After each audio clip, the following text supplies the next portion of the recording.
An official visit to the Republic of Kazakhstan is taking place.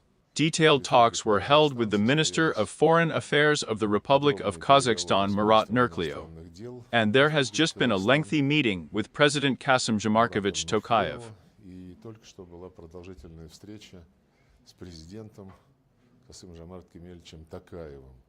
First of all, we discussed preparations for President Putin's state visit to Astana. The visit will take place on November 27th, on the eve of the CSTO summit, which will also be held in the Kazakh capital.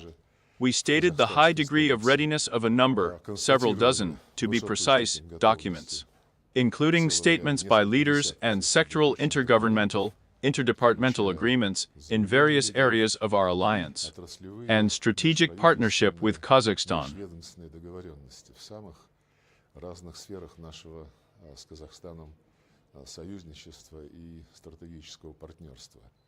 We paid special attention to the prospects of cooperation in integration structures in the Eurasian space, the CSTO, the Eurasian Economic Union, the CIS, the Shanghai Cooperation Organization. We have a common understanding of the need to more actively use the potential of these structures to build a large Eurasian partnership in the field of economy, investment, transport, logistics, and promote on this basis, on this material basis, to promote principles of a comprehensive continental architecture of Eurasian security. Продвигать на этой основе, на этой материальной основе продвигать принципы всеобъемлющей, общеконтинентальной архитектуры евразийской безопасности.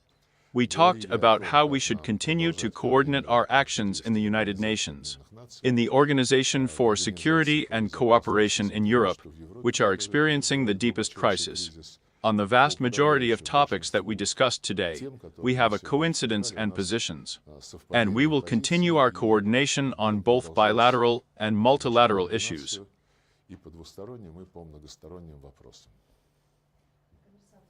The head of Kazakhstan, Roman Vasilenko, recently said that there are no problems in the bilateral relations between Astana and Moscow, but there are a number of issues. You agree with this formulation, and that Moscow could relate to a number of issues in relations between the two countries. When there are no issues in the relations of the two states, it means that there are no relations. The richer the agenda in any bilateral relationship, the more issues require practical, concrete solutions. And this is how we develop relations with a friendly ally, the Republic of Kazakhstan.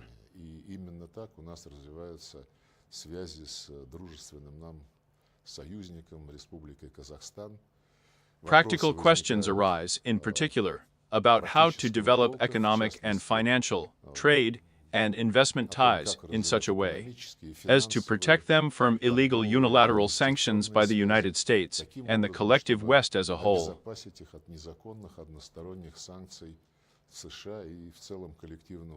This is a huge block of issues. Our economic, trade departments, financial departments, central banks are dealing with it. And the solutions that our colleagues find in these departments, they help to increase the pace of economic cooperation, increase trade turnover in such a way that both Kazakhstani enterprises and Russian economic operators benefit for the benefit of budgets and one and the other side. Экономические операторы получали выгоду на благо бюджетов и одной и другой стороны. This is the most relevant set of issues. We are also discussing issues of humanitarian cooperation.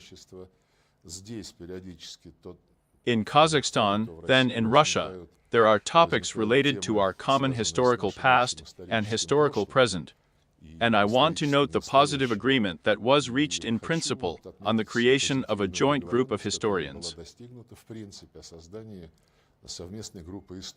This is a very useful step that will cool down the passions that periodically flare up in certain parts of our societies.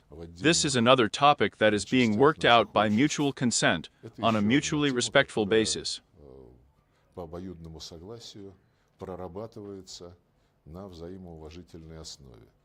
Cultural, humanitarian ties, educational ties. There are issues related, as the President of Kazakhstan Kassym-Jomart Tokayev put it, with the creation of centers of Russian culture. с созданием очагов российской культуры. In this context, we discussed today the creation of 3 joint schools in Kazakhstan, which will provide educational services in Russian. In turn, Kazakh friends are interested in creating the same joint schools with teaching of the Kazakh language. In some cities of the Russian Federation, in Orenburg, in Omsk, in Astrakhan.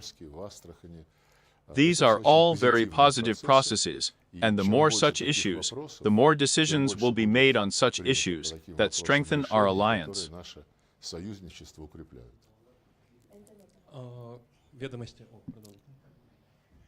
Sergey Viktorovich, Kazakhstan plans to build a nuclear power plant. Is Russia ready to help in this?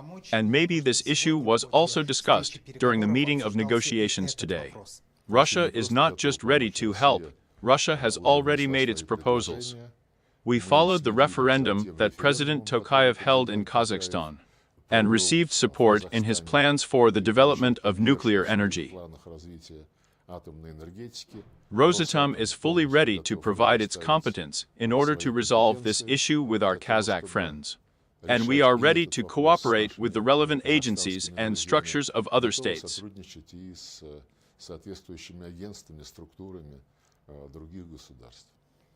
Led. Sorry, Sergey Viktorovich, just going back to the passions, to Ukraine.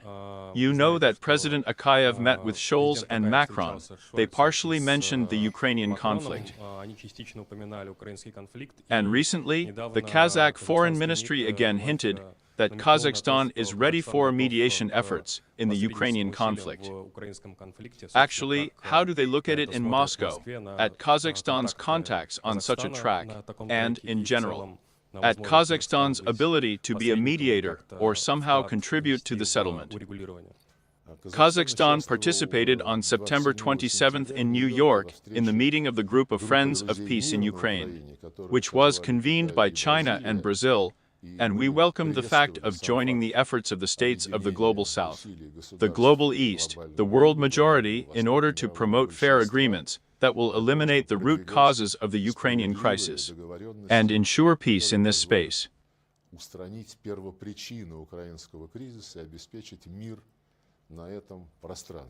I would like to emphasize that we talked about this today, that in February of the 23rd year, Chinese President Xi Jinping put forward his initiative on global security.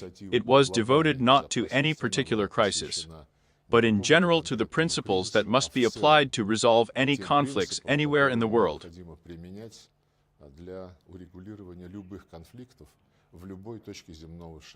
One of the key principles of that Chinese initiative was the need to understand and eliminate the root causes of a particular crisis.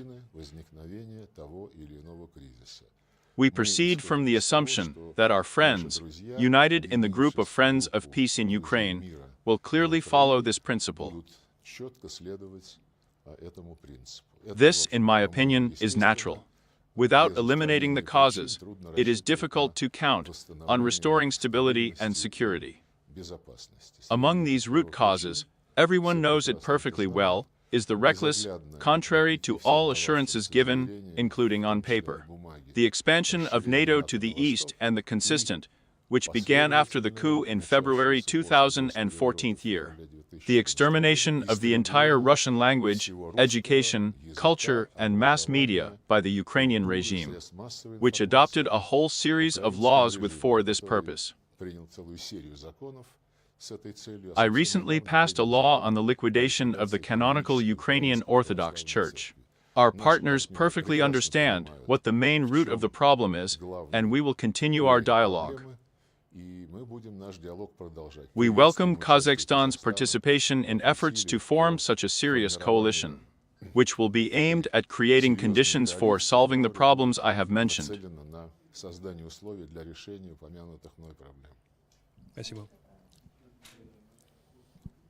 Sergey Viktorovich, Experts do not rule out that on November 7th, at the EU summit in Brussels, European leaders will begin discussing a new strategy for overcoming the Ukrainian crisis. Do you think Trump's election was a cold shower for the EU leaders, or is there no point in counting on changes in foreign policy? I cannot make my assumptions about the feelings of the European Union, whether the shower will be cold or it will be a hot shower. Boiling water.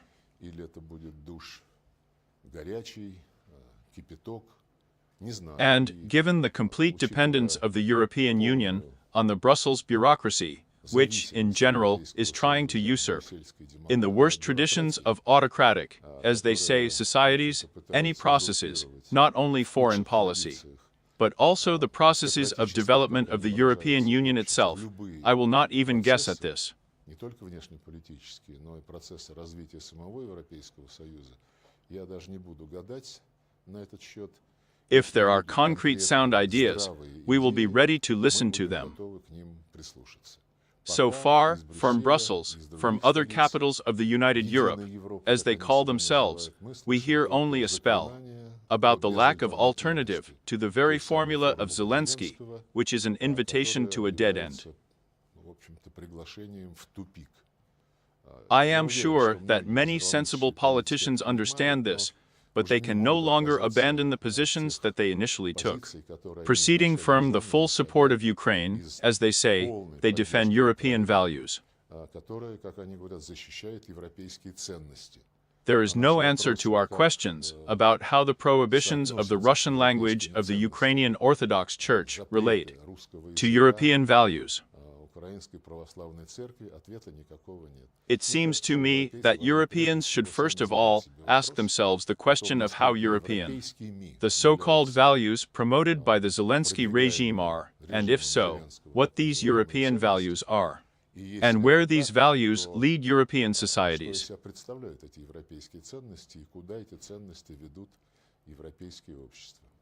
The final question. Sergey Viktorovich, regarding the victory of Donald Trump, are there any planned contacts with representatives of the new administration that will come to power in this context as well?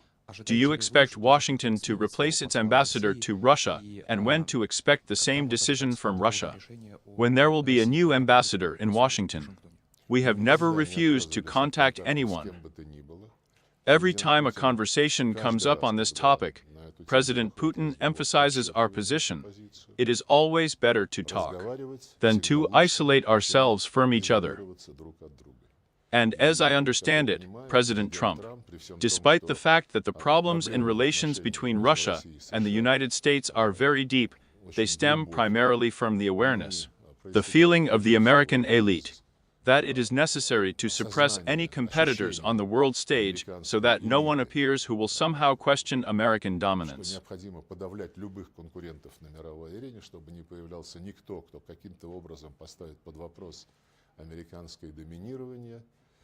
In the current conditions, of course, this position is becoming less and less justified, given the objective development of events in the world economy, but nevertheless, for the time being, this ideology continues to be present among Americans.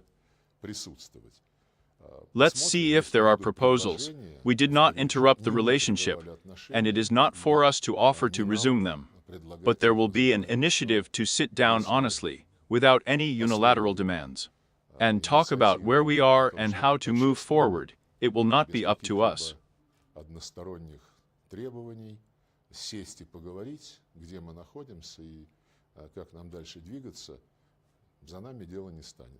As for the issue of ambassadors, I proceed from the fact that the American administration, the Republican one, will be interested in appointing a new ambassador. We will not put up any obstacles. And the new Russian ambassador to the United States, his candidacy is going through the usual stages of registration. The procedures will be completed soon. We will inform you about it.